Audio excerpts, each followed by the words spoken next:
Hello everyone and welcome to the Corner UK chapter event exploring how to boost your career in difficult times. I'm Cathy Hayward, and as well as being chairman of Magenta Associates, the workplace communications consultancy, I head up the events team here at the chapter, and I'll be facilitating today's event. Before we start, I'd just like to go through some forthcoming events here. So coming up on the 12th of November, we have a virtual speed networking event from the Young Leaders Group. And then we have a series of events for our wrap-up. Usually we obviously will have one event where everyone gets together, but that hasn't been possible this year for obvious reasons. So we're having the wrap-up spread across 3 different sessions, starting on the 17th and the 19th of November, and then one the following week. So do check out the UK chapter LinkedIn page or the website for further information on those and to book. And finally, just to thank all our sponsors. Our annual sponsors are IWG, IBM, Savills and TP Bennett, and without them we couldn't run these events. So thank you very much for your support, particularly this year in some fairly challenging circumstances. So when we first started talking about running a careers focus event, it was late August, and we were beginning to talk about the end of the furlough scheme. And while our sector was facing its challenges, there was very much light at the end of the COVID tunnel. Today, in early November, now we're actually running the event. The furlough scheme has been extended. Redundancies in our sector are becoming more widespread, and we're obviously days away from a national lockdown. But despite all the doom and gloom, today's event is very much about providing practical advice to help you boost your own profile and job prospects, whether you're furloughed, facing redundancy, currently job hunting, or just perhaps considering a bit of a change. We're going to start by hearing from Duncan Carter, who heads up the Career Transition Programme at McCallum Talent Resourcing. Then we'll hear from Greg Bortkiewicz, one of my colleagues at Magenta, who's going to talk through using LinkedIn to improve your prospects and raise your profile. And that kind of advice is good for anybody at obviously any stage of their career. And then finally, we're going to hear from Matthew Giltrap, a corporate real estate professional who was recently made redundant from British Airways, about what he's doing to find new employment and a bit about his personal journey. So today's event is particularly interesting to me personally, and I've really enjoyed putting it together. A member of my close family who works in our sector as well has been furloughed since the start of the pandemic and was put at risk of redundancy during that time. They're going back to work tomorrow for the first time in 8 months. So I understand a little bit about the impact that furlough and redundancy and general job challenges have had on people's kind of sense of self and their wider family. But this session is all about you. So please use the chat function to the side of your screen to ask our panel any questions or make any comments about your own experience in this area. It would be great to get a discussion going between everyone. So let's start by hearing from Duncan, a career transition expert from McCallum, who's many years of experience supporting people going through career change. Duncan is going to offer some top tips. So over to you, Duncan. Cathy, thanks very much. And good afternoon to everybody. It's great to be here and talking to you and hopefully give you some insights and some advice. So just a bit about us and McCallum. So McCallum is a talent resourcing business. We work at management and executive level, and we've been very prevalent within the property and property services facilities industry, and I can tell you a little bit more about that.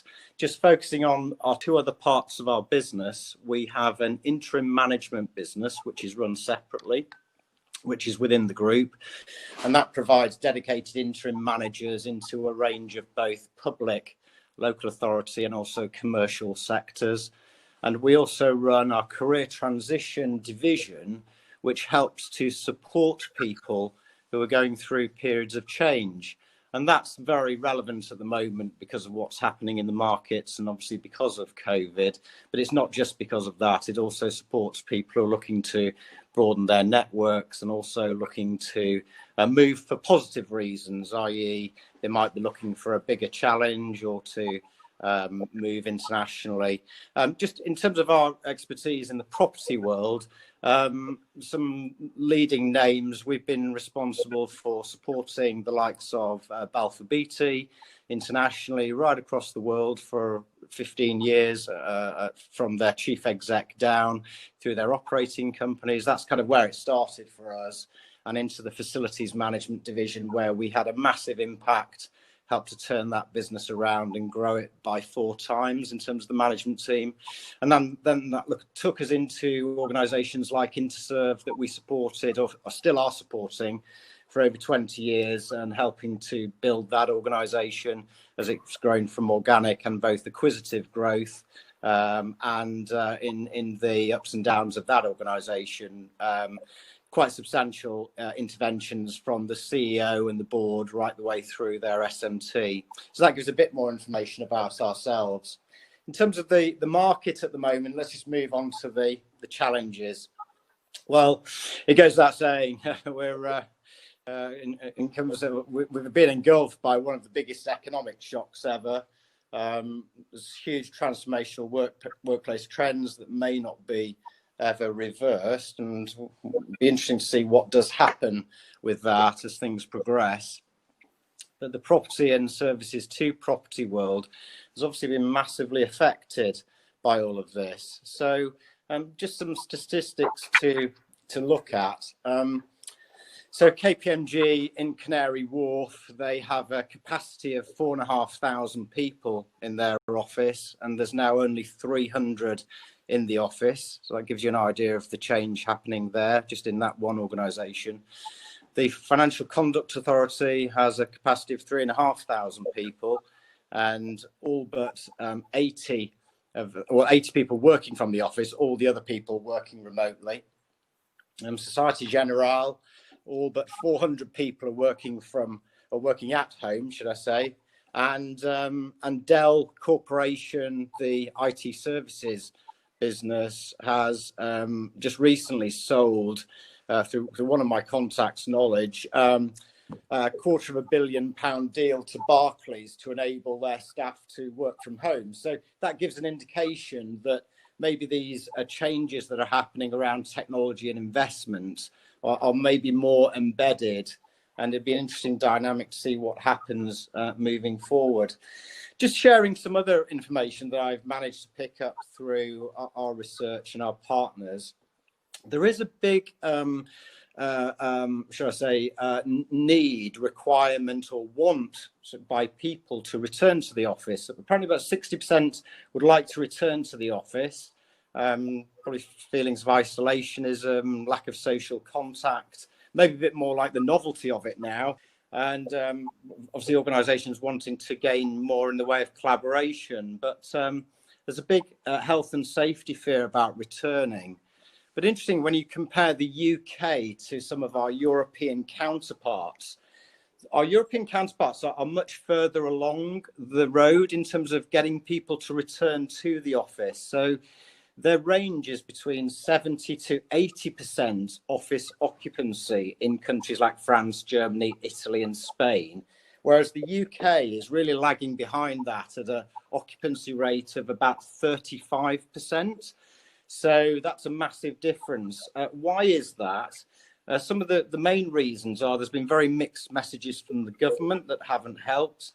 And also there's a big regional variation around transportation. One of the big areas is about fear of catching COVID in transport settings, and not only in the office. In London, where you have 250 trips per 1,000 on public transport, then London's very much more affected than the regions. And this is being reflected in the job variations as well. London is very much lagging behind in the generation of new job vacancies.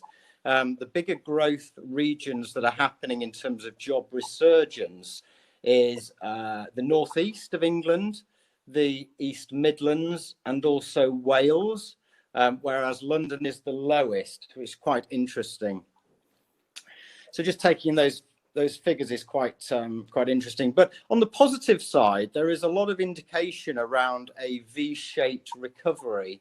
So what's likely to happen coming out of this, and it is dependent a little bit on what happens politically and also with regard to Brexit, is that we have very low inflation, we have very low interest rates, and there's a very big pent-up demand by consumers for products and services, which is likely to result in quite a big job resurgence. So this is very positive if it happens, that growth could be very strong. I think it's very much dependent on what happens with Brexit in terms of getting a deal. It could also be affected by what happens in the US about their election. Whether Biden gets in could have a big impact on us getting a deal and securing a trade deal with the US. But all these are factors that are maybe influenced in future.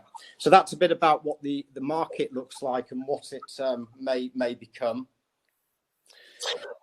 Just talking about the common problems of executives job seeking in this market. And it's not just market dependent. These are things that affect people all the time in our experience. So having poor CVs and marketing material, I'm constantly surprised how many senior people have poor CVs. It's absolutely amazing. I would say probably 95% of people have CVs that need help and need assistance with. There are some of the reasons that they're not very good. They're either too long, they're too short, they focus on the wrong aspects. They've even got basic things like spelling mistakes, poor grammar. They have a lack of impactful achievements, and some people don't really understand what they are good at. It sounds strange, but when you actually mentor and talk to people, what they come out with in terms of their achievements and what they're actually really strong at sometimes isn't reflected in their marketing material.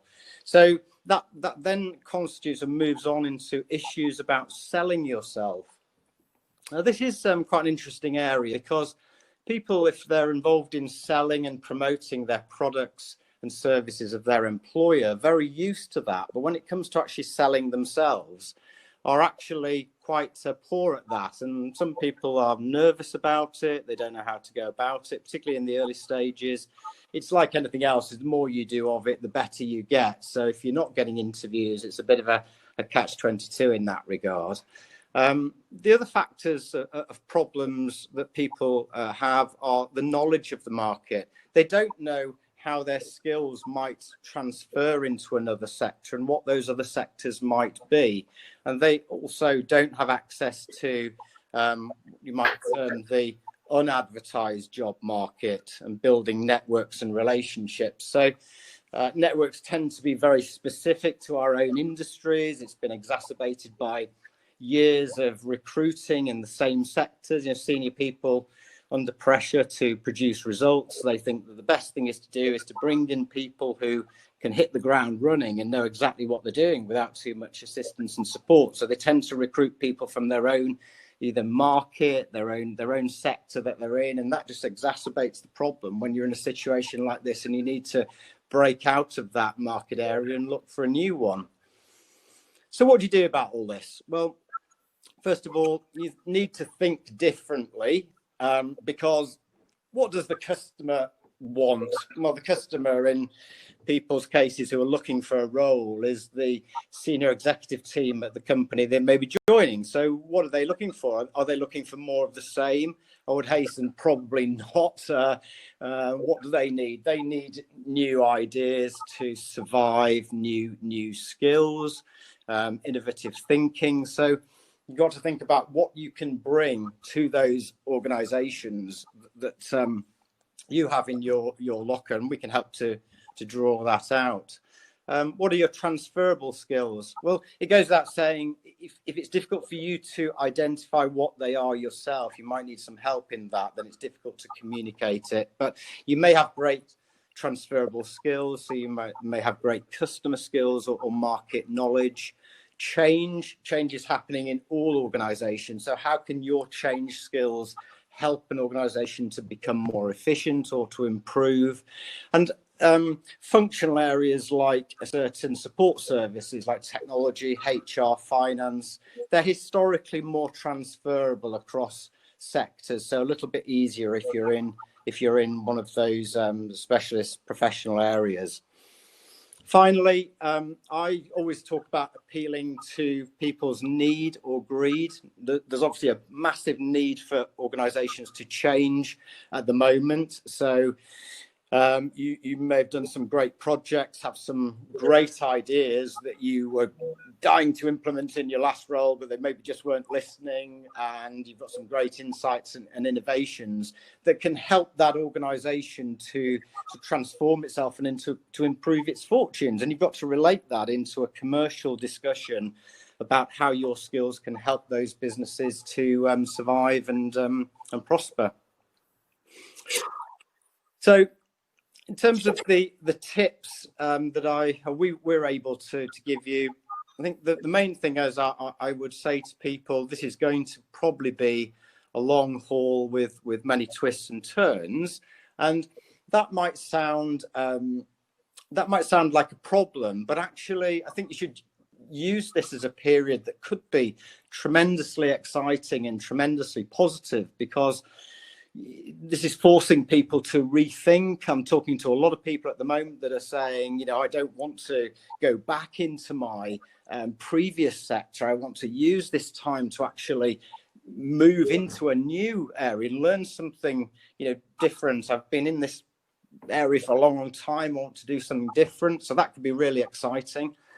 You've got to be flexible in the roles that you consider. So there could be short-term working or consulting work out there that you could get in to show what you can do, and then you can, as long as you're asking the right questions of those organizations before you join about what the progression may be, then you could show what you can do and move into something that's a little bit more challenging further on down the line. And I would say don't embark on this alone. It can be quite lonely job seeking, particularly if you're at home and sort of working, or not working from home. Then we can provide support and guidance and sounding board.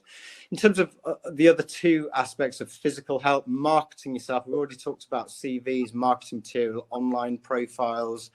That's a massive area, and relating that to your presentation, how you present, how you interview, online or in Teams or Zooms these days. That's another big transformation.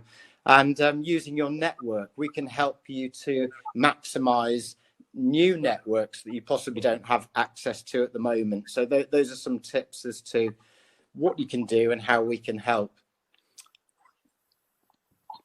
The final slide is just some links and some websites. Our website, the McCallum Interim website, is dedicated to the interim activity that we run, of course. I can give people my email address, which is very simple, dc@mccallum.com, and just get in touch. We're very accessible.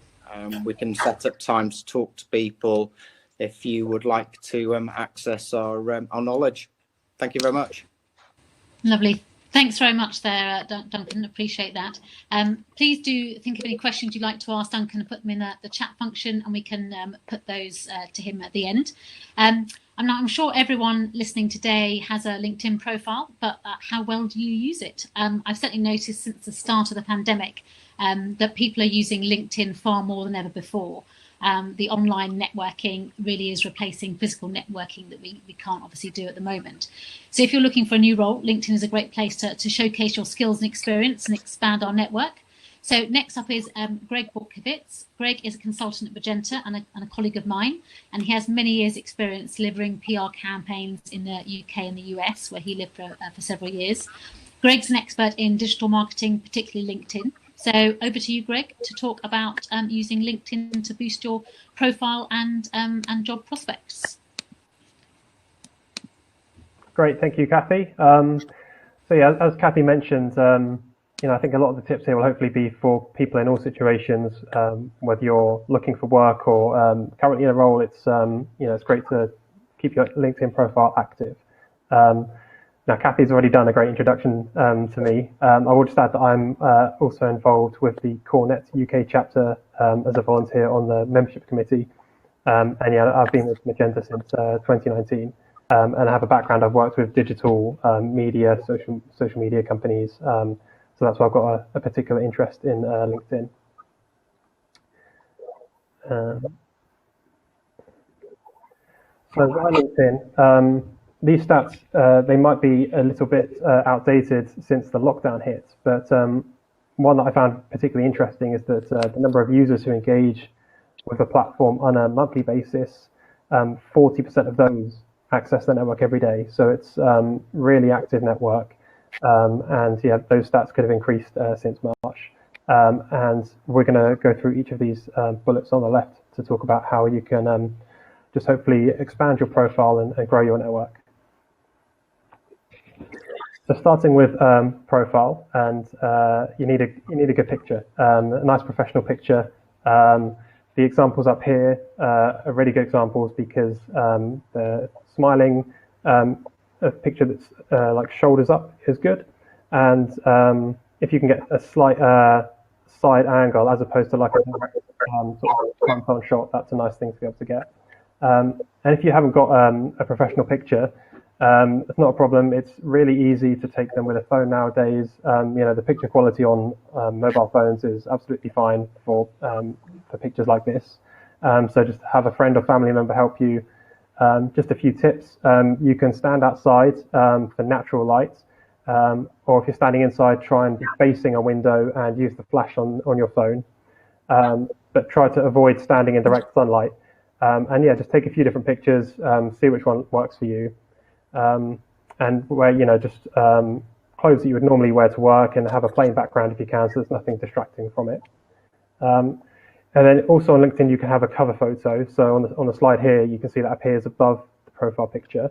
Now, it's not essential because if you don't put something in there, LinkedIn will just have a sort of a holding image, which I think is just like what you see there, just a sort of blue background. But this is another way to just add a little personal touch to your profile. So you can find an image on websites such as Unsplash or Pixabay, free stock images, and don't worry if you can't get the exact dimensions, because once you put a picture in there, it will allow you to move it around. So moving on to your headline and summary. So it's very common to have just name and job title at the top, but actually you can be quite creative with this. And LinkedIn gives you quite a few characters to work with, I think maybe 50 or 60. And particularly if you're currently looking for work, it's a great idea to use your headline to say that you're available for work. Just mention some of the key skills or experience you have. This means people can see a bit about you before even having to visit your profile page. So it's just a signal to recruiters and potential employers about who you are and what you do. And just to note, if you are changing your headline and you don't want your network to see, you can go to settings and privacy, and there's a bunch of different options to see what notifications your network receives when you change all various parts of your profile. Moving down, you then have a summary, which is your chance to just give a succinct story about yourself, your experience, expertise, and achievements. Now, I've said here to avoid buzzwords. Obviously, there's going to be some buzzwords because you're going to be talking about the things you've done in your skills. But what I really mean is just use the opportunity to let the real you shine through and just have a personal touch in there if you can. And then moving on down to your profile, you want to keep your work experience up to date, and as well as listing the companies that you've worked at and the dates there. You can bullet point out your key achievements, the responsibilities you had. You can focus on the more recent roles. It depends what stage of your career you're at, but if you've been working for 30 odd years, you don't need to go back to jobs, right at the beginning of your career and talk about all the things you did. So focus on the more recent roles. The same goes with education. Obviously it's great to list university, college, schools that you went to, but any training or courses that you've completed recently, really good to list them. It just shows that you're always learning, always willing to go on different training courses. Volunteering is the next section, and I quite like this one because it gives you an opportunity to show your passions outside of work. And so many companies nowadays have really strong CSR policies. They do lots of community work with their employees. So this is just give like a nice little insight into how you like to give back in your personal life. So whether it's like long-going volunteering or just like one-off pieces that you've done, it's all really great to list there. Next up, you can list your skills. So you want to make sure this sort of matches up with what you've written in your summary and in your work experience, and really think about what core skills you have, because quality is better than quantity here. And any skills you list, people in your network can visit your profile and they can endorse those skills. So you could either ask some of your network to do that for you, or you can go to other people's pages and endorse some of their skills, and there's a good chance that they'll come back and do the same. And then finally, recommendations are really valuable if you can get them. So this is a chance for someone to just write a short recommendation for you, and that will appear on your profile page. So again, you can go out to your network and you can ask for a recommendation, but you want to think carefully about whose recommendation you'll really value, and you want to ask someone who you think will be happy to do it. And again, it would be really great if you had a recommendation from someone in your most recent role or someone you've worked with really recently. And you can offer to write them a recommendation as well, return the favor. But yeah, if you can get one or two of those from recent clients or managers, colleagues, that's a really great thing to have on your profile. So hopefully you've got a strong foundation now. So we'll talk about growing your network. So it's really great to follow up on meetings, calls with recruiters, with potential employers, and connect with them. Particularly, after interviews, you can always follow up and say hello. But the key thing is to include a personal touch. I know I have, and I'm sure we all have got connection requests from people, and there's no message in there. And it's one thing if you just had a call with them, but sometimes you're not sure who they are, and without that personal message, I know I'm certainly less likely to accept that request. So if you include a personal touch, it just shows that person that you've thought about it. You're not just hitting connect just for the sake of it. You can also keep in touch with existing contacts. Maybe that you decide once a week you're going to look through your network and reach out to 2 or 3 people that you haven't been in touch with for a while just to say hello. You could send a message. You could maybe look at their recent posts and comment on something they've shared. But it's just this sort of ongoing activity to just stay engaged and maintain those relationships. Groups are a really great way to continue building your network. So if you go into the search bar at the top of LinkedIn and you can search a key term, so for example, facilities management, you can then filter by groups, and you'll see a list of groups that have that term, and it will tell you how many people are in the group. And each group will have a sort of brief description of who it's relevant for. Some groups are open, so you can just join. Some are closed, and you just need to request admin access. But assuming it makes sense for you to join, that's never a problem. And then in groups, again, it's a really great way to get your name out there, to connect with people, expand your network. And you can do that by liking and commenting and sharing a post, and also by posting yourself. So, any news articles you find, research, anything that you think would be relevant to the group and that people would find interesting is really great to share. And again, this is just all part of getting your name out in front of new people and just building up your presence on LinkedIn. And finally, I'm just going to touch on articles on LinkedIn. So this is basically your own blog. And this is a really great way to go a bit deeper into an area of expertise that you have. It's really good to write about timely stuff and reacting to current news. Obviously with workplace and facilities management, there's so much to talk about right now. There's always new stories coming out, always new research. So if you see something and it's something that you feel comfortable writing about in a bit more detail, then article is the place to do that. So at the top of your LinkedIn news feed, there's underneath starter post, you can choose to write an article. And you just need to put a headline in there, and then you can write the copy, or you can copy and paste it from Word. But it's a very intuitive publishing platform. Again, you can upload a cover image.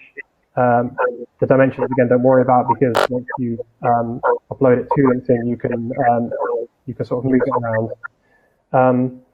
And then once you've published an article, it will ask you if you want to share with your network via a post, which I highly recommend doing, because again, that will send out across your news feed.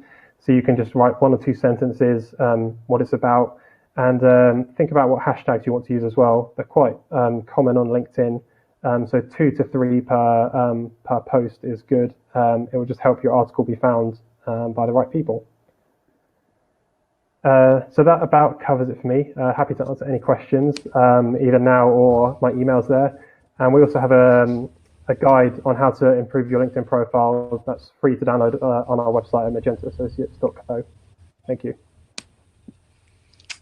Lovely. Thanks very much there, Greg. Lots of tips for those of us who are job hunting and those of us who are not as well. So finally, I'd like to introduce Matthew Giltrap. Matthew has more than 30 years experience in the property world, starting in his native Australia as an assistant building surveyor, and then moving to London, where he's worked in project management, property development and construction for organisations including Mace, GVA, and most recently as a senior property development manager for British Airways at Heathrow. There he provided leadership for the development and handover of the customer first class and club lounge portfolio. Sadly, I've never seen any of them. Valued at about 30 million on a global basis.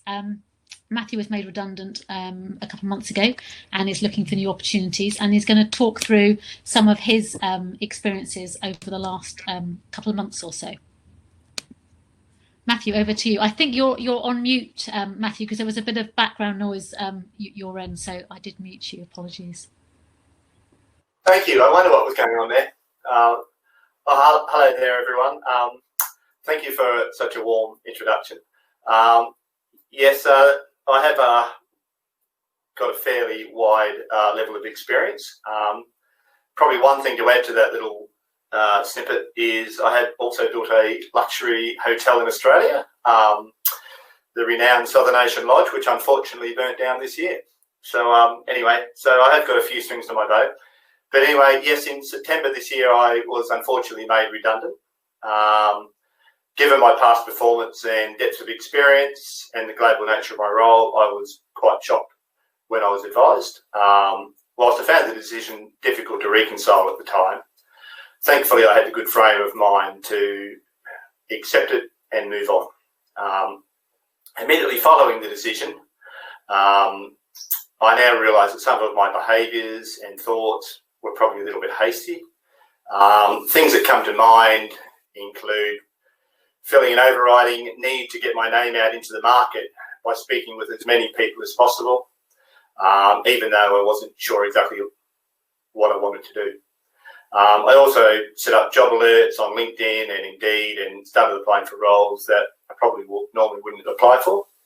And I was also quick to update my CV and commit sending this out, even though I knew that it could be better.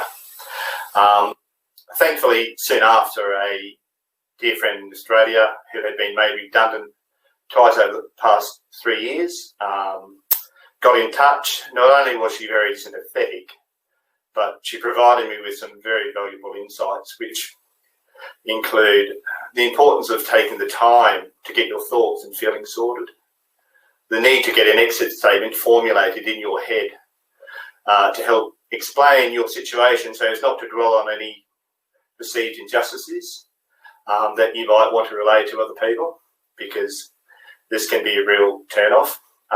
Spending the time developing your brand, i.e. professionally updating your CV and profile both on LinkedIn, Indeed and the like. Not being scared to use your network for seeking advice and help. Treating this new transition as a job and spending time each day reviewing job postings, speaking to former colleagues, contacts and recruiters. Importantly, she insisted that this should not take over your life, especially given the true nature of the COVID-19 crisis and the fact that a lack of response from job applications can be a very demoralising thing if you're not careful. And to undertake your own research to find out the most appropriate recruiters to deal with, being careful not to have too many recruiters representing your interests, since she felt that this could do more harm than good. I would say in hindsight that I do agree with that. And by all means, apply for jobs via LinkedIn and Indeed platforms. However, look to see if there are any other inroads. I apply via a company's website, try and speak with the person actually handling the job placement, and use whatever network inroads that you might be able to find. Part of my leaving package from British Airways included a 3-month subscription to the Lee Hecton Harrison Careers Transition Network. This includes career counselling sessions, virtual workshops, learning courses and the like. 2 to 3 weeks after being made redundant, I had my first counselling session. By this time, I had already put in play the following. I had professionally updated my CV. I had identified the recruitment firms that I thought were right for me and managed to speak with several of them. I applied for a number of roles via LinkedIn, Indeed, direct with companies and via lead-ins from my network.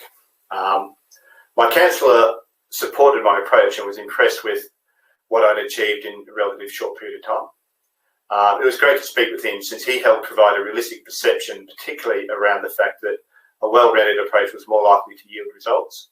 You don't solely rely upon LinkedIn or Indeed postings or for recruiters to find your next position for you, nor should you rely upon your network.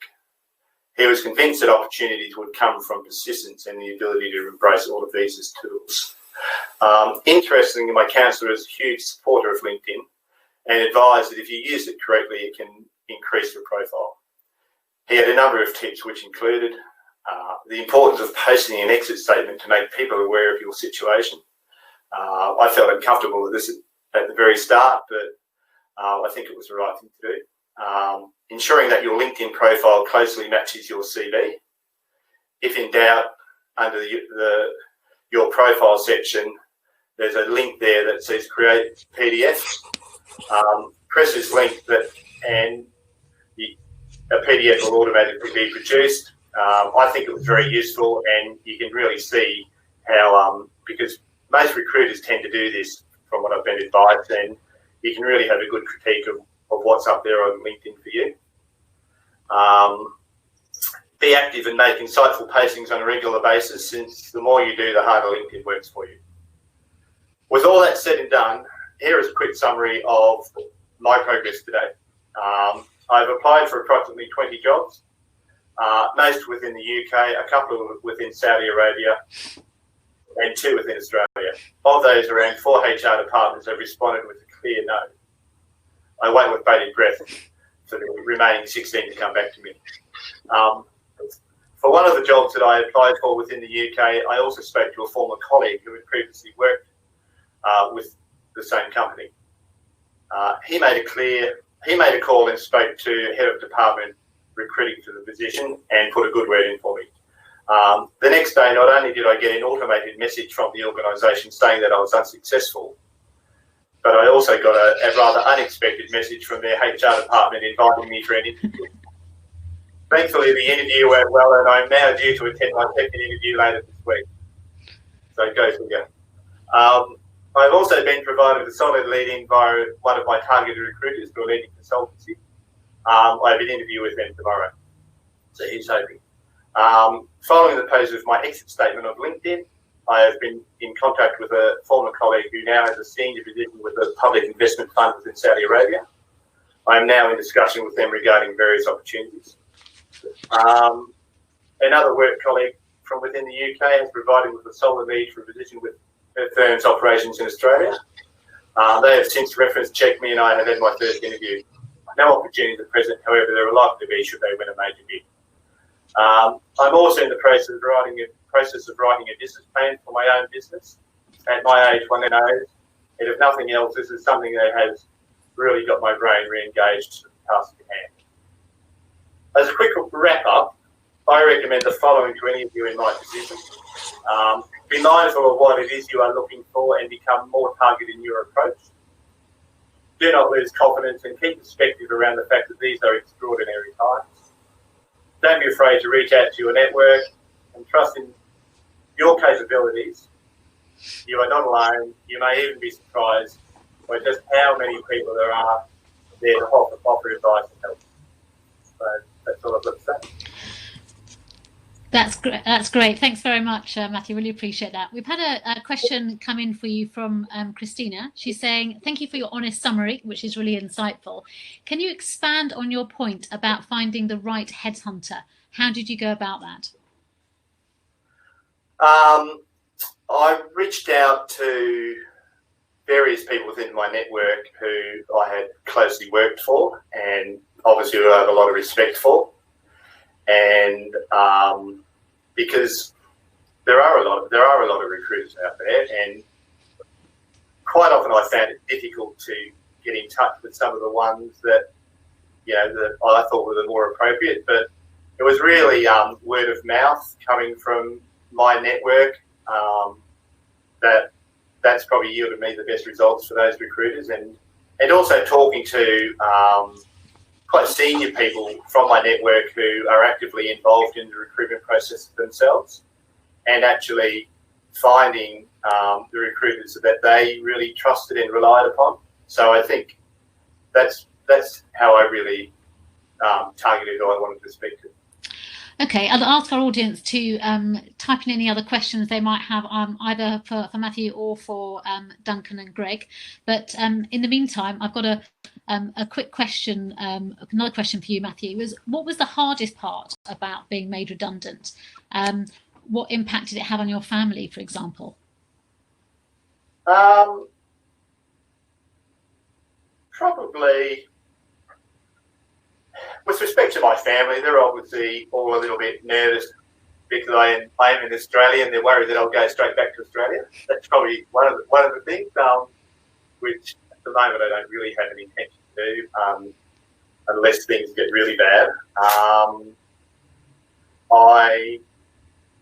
I think it was one of those scenarios, I think, leading up to, reapplying for our jobs and everything, that I think certainly with me, it's not going to happen to me. I totally backed myself for keeping my job. So, and in hindsight, I probably should have been a bit better prepared for when the decision finally came in. So I think the general shock of it was quite hard. But then I think, look, I don't think it was that difficult for my family. I think, I've got enough confidence and sense of purpose that to know that things will be all right in the long run. And, I've got, there is a bit of a package that, there is time, to get things sorted, but I guess it's just a general uncertainty. And yeah, I'll probably still come to terms with the impact of it, really. Duncan, we've had a question for you from Vernon. He says, Duncan, can you share a perfect CV, or was there a link on it on your last slide? Oh, Duncan, I think you're on mute there. I think you just need to unmute yourself first. That's it.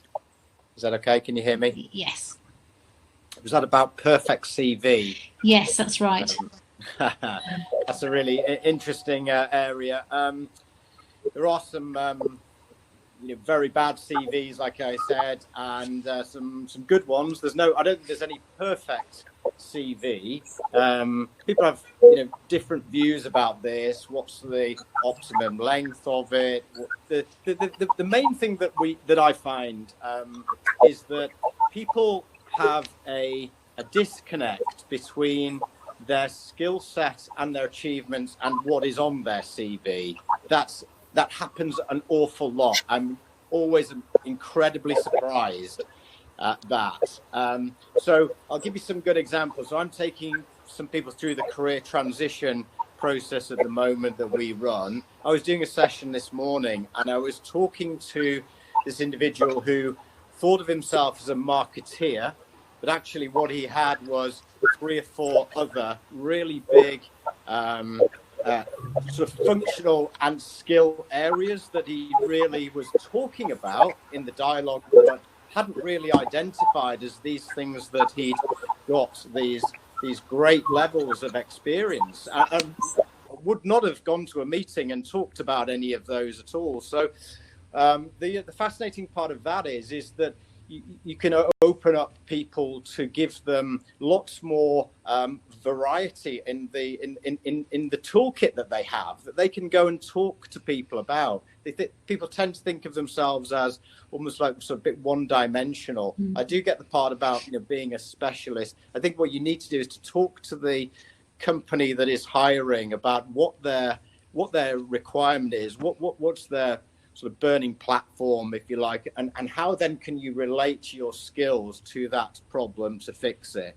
And it's the same with CV. So just coming back, there is no perfect CV. Yes, there's some broadly based do's and don'ts, but I can give people some examples of good CVs to adapt. But broadly speaking, it's having that skill set and that achievement level that is then encapsulated in the document.